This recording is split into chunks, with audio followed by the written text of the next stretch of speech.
What is going on, everyone? It's Tom from Two Guys Talking Toys with another quickie review of the Masters of the Universe Cross the Thundercats Battlecat Man. And this was the guy that I was looking forward to the second they announced that this crossover was happening, because if you've read the DC He-Man versus Thundercats crossover, you know that there is a fast forward 30 seconds if you want spoilers, or if you don't want spoilers. This is a character that appears in that crossover. It's only for a couple of panels, but it's super duper cool. The coloring on this is a little bit different from the coloring that's in the comic, but I don't care because I just wanted an anthropomorphic Battlecat to appear in this line, specifically because it's Thundercats. It seems implied in the mini comic that comes with him that he is Thunderian, possibly, I suppose, because he automatically recognizes Thundercats, but he's hanging out with He-Man and the rest of his crew, so who knows what the story is there. But this was the one that I was looking forward to the most from the jump, and he does not disappoint. So let me first start off by saying that this is a large figure. It doesn't look like it because in the package, I didn't realize until I was taking him out that he's crouched. Yeah, they pack him in with his knees kind of bent, so he's got a little bit of a crouch going on. But when you get him out and you unpack him and you get him to stand up straight, he's a big boy.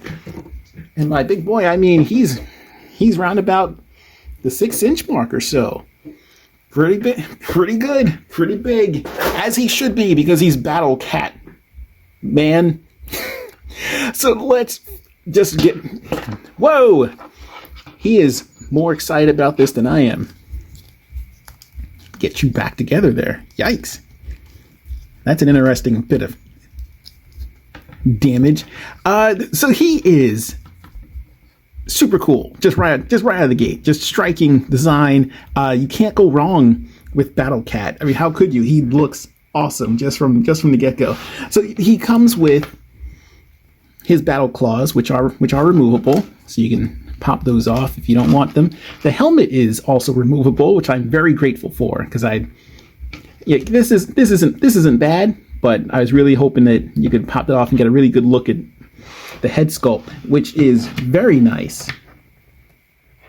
This actually looks a lot better than I thought it would, because the original promo pictures of it, I don't know what it was about it that, I thought it was okay, but seeing it in person, a lot better than I thought.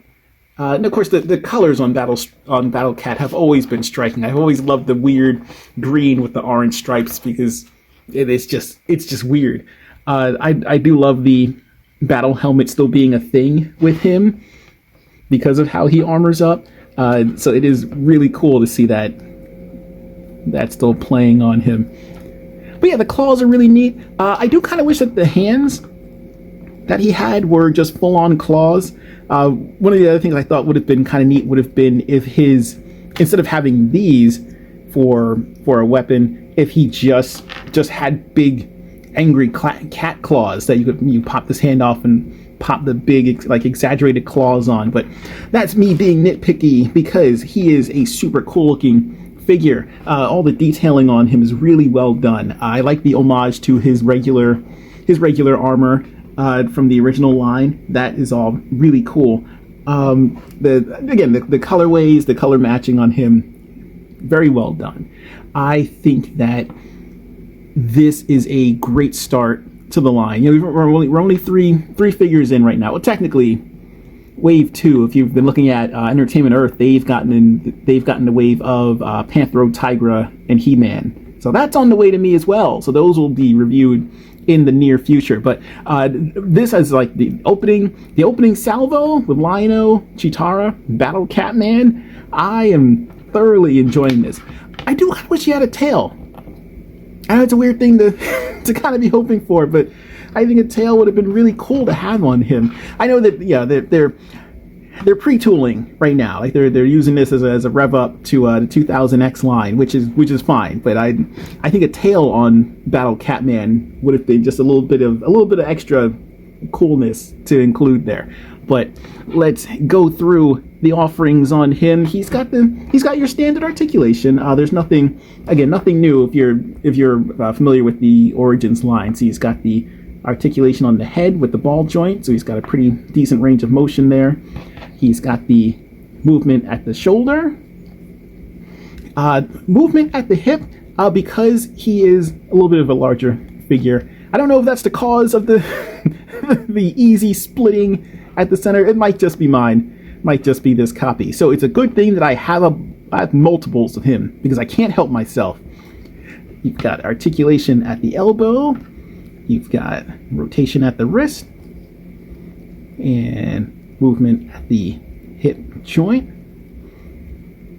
bending at the knee, swivel at the shin, and your ankle pivot, of course.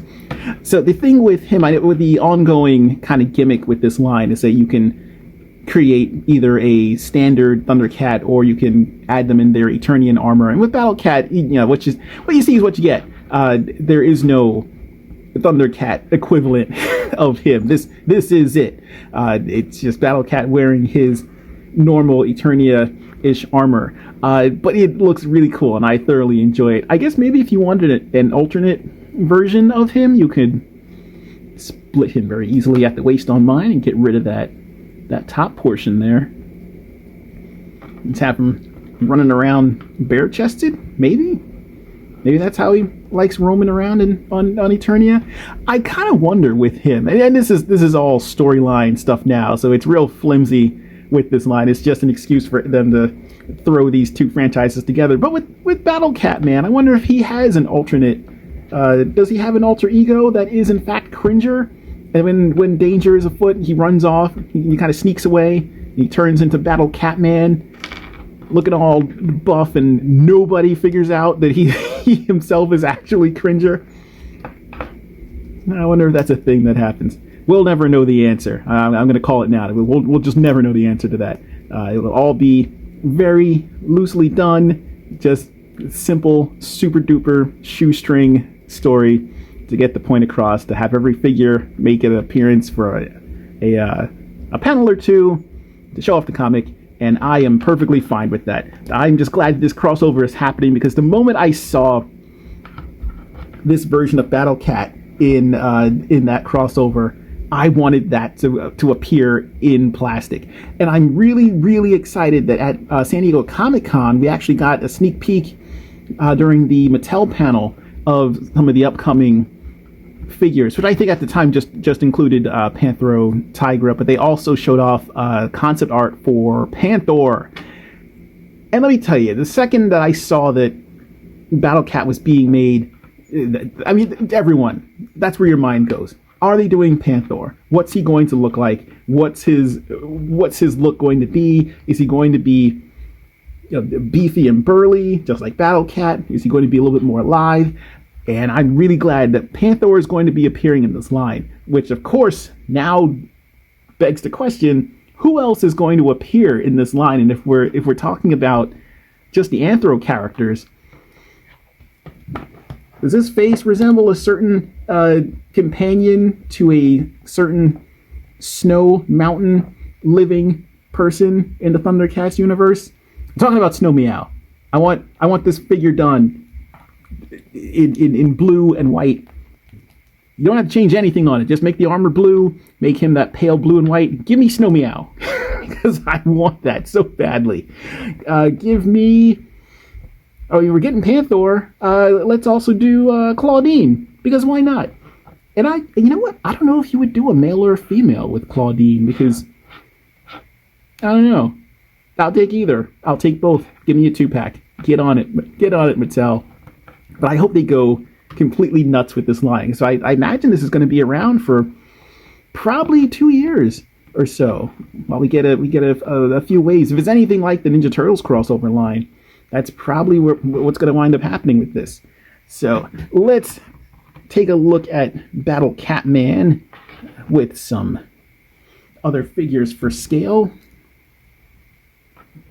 Show him off with the Masterverse Cobra Khan, who he is almost as large as, because he's like I said, he's a big boy. He's a big figure, as he should be, because Battlecat's a big old beefy kitty.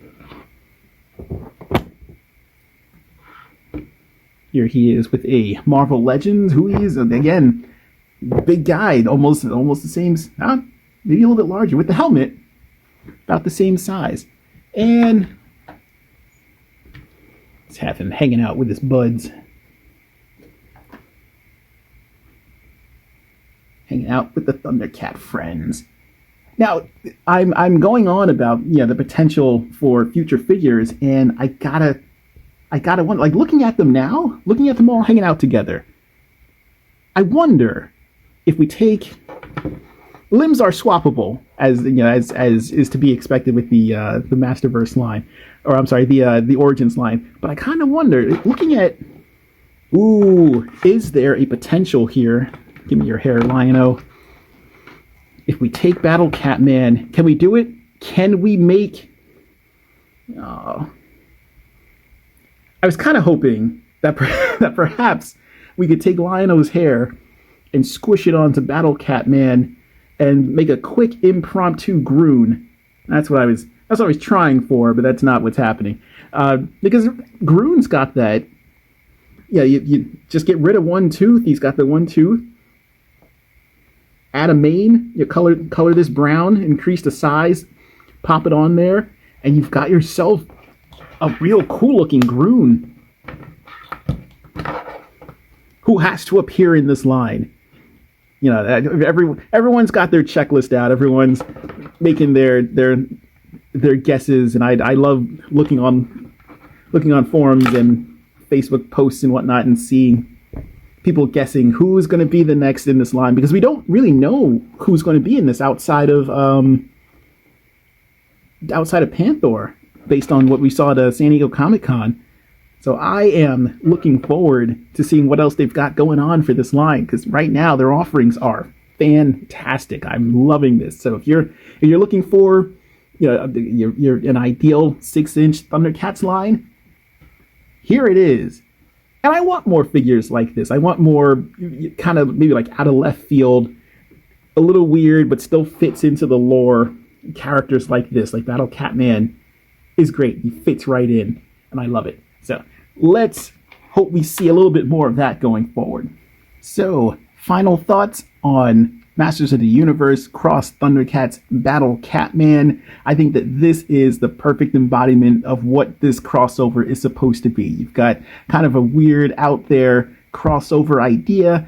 You've got a really, really nice sculpt. You've got a really cool looking character. I want to see more of this in the line. Pick up this figure. The detailing on him is great. The armor looks really good. I love the claw accessories.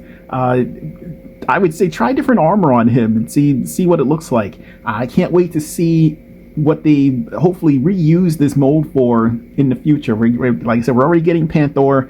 I'm really hoping to see a few more different types of critter characters in this line before it's all over. So if you see him, and he's available kind of everywhere right now. You can go online, you can find him. You'll probably be able to find him in stores right now. He's pretty available. Pick up Battlecat Man and have yourself a good time.